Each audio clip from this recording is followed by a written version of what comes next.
Welcome back to Creating a Universe, where we're discussing the various elements that go into creating a believable and immersive world for your story. Today, we're going to be talking about using descriptions effectively to bring your world and your characters to life.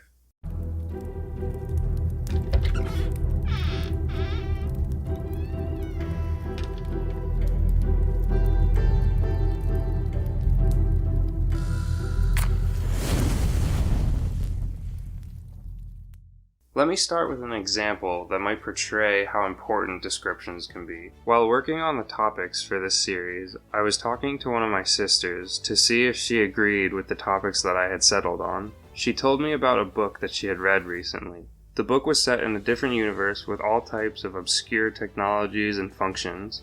The problem that arose from this was that the reader had literally no way of knowing that, because nothing was ever described or explained in the slightest.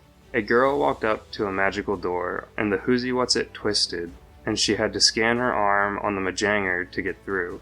But never once was a whoosy-what's-it or a Majanger described, and their functions and reasons for existing were never explained. Yet without any of this context, if you still somehow managed to make it to the end of the book, you would be met with a glossary of every definition of every word that the author had come up with. This is not to say that there's anything wrong with having a glossary. In fact, if your world is deep enough and you've created enough new words and technologies that people don't know about, you should have one, but at the same time you should also have already explained anything that is explained in your glossary should be explained in your book somewhere. In this case, the author clearly had a deep understanding of her characters and her world, but critically failed at portraying that to their readers. This also brings up a good point that you won't be there to explain every scenario and what you were thinking when you wrote it to every reader. This is why beta readers are so important.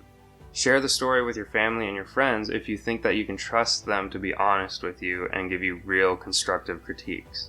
Even if you have an amazing concept and an amazingly fleshed out story, no one should walk away from your first draft with no critiques about it. If they do, they are probably lying to you. If you don't have many people that you can share your story with, maybe try a book club or a writer's group if you can find one.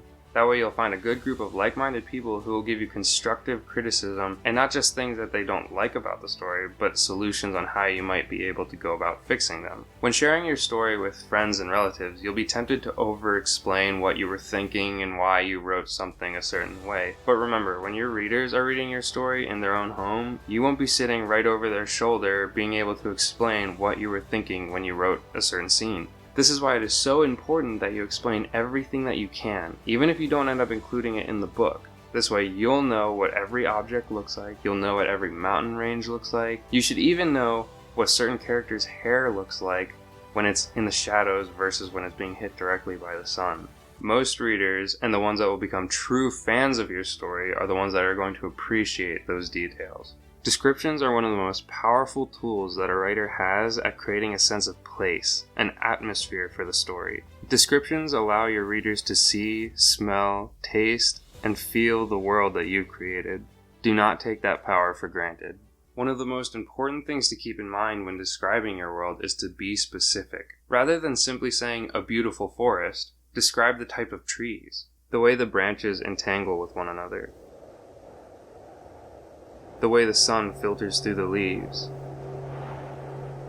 the sound of the birds chirping, the soft moss-covered rocks, maybe a small stream trickling by. This will also make your descriptions more vivid and interesting, and actually place your reader in the scene. Another key aspect of effective descriptions is using sensory details to create a sense of atmosphere and mood. Think about the different emotions that you want your reader to feel when reading a particular scene, and use descriptive language to evoke those emotions. Turn something like, "She could feel the soft grass," to, "The grass was soft to the touch, still wet with the morning dew." If you're describing a spooky forest, you might use words and phrases that evoke a feeling of fear and unease. Things like eerie, misty wisps of fog. Descriptive words are powerful, so use them strategically and do not overuse them. A word that I'm particularly fond of when trying to portray something of sinister is dread. Things like horror and terror are good, but dread for me seems to border on the demonic. It portrays fear, but in its most raw and primal form, and because of that, it should only be used in the most horrific circumstances. Finally, it's important to remember that descriptions are not just about your setting, but about your characters as well. Use descriptive language to show your readers what your characters look like.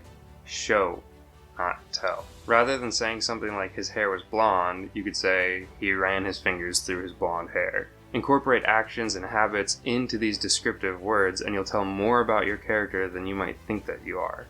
You can better portray the way they move, their mannerisms, and how they're feeling at the moment without directly saying it.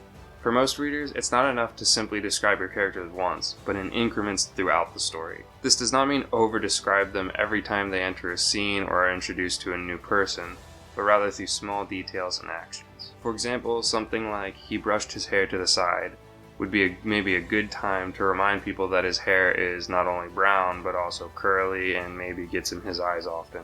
If you have enough characters in your story, these details will start to get muddled if you only bring them up once, so this will only reinforce that this character has dark, curly hair that gets in his eyes often.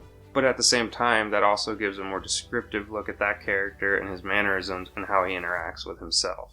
Things like this will bring your characters to life and make them feel like real, three-dimensional people. Remember, these people are not alive, so you need to breathe life into them with your words.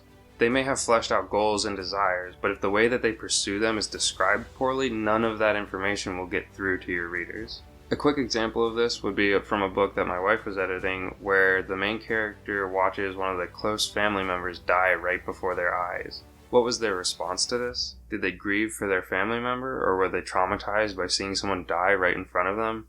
No. They simply said no. It didn't describe how they said no, if they were yelling, if they were crying, if their voice strained and broke as they were saying it. They simply said no and went around for the rest of the story as if it had never happened and as if that family member had never existed. It's things like that that absolutely need to be fleshed out in your scenes because nobody acts like that in real life, so neither should your characters. And that's going to be it for this episode of Creating a Universe. Remember that using descriptive language is one of the most important steps in making your world and your characters feel real, believable, but most importantly, alive. If you have any questions, leave a comment down below. I'm going to be collecting as many comments as I can throughout the series, and at the end, I'm going to be answering as many as I can. And remember that there are such things as stupid questions, but that does not mean that they should not be answered. If you found this helpful, give the video a like and consider subscribing. And as always, I am unbelievably grateful for any amount of time that you decided to give me today, and I hope to be able to see you next time.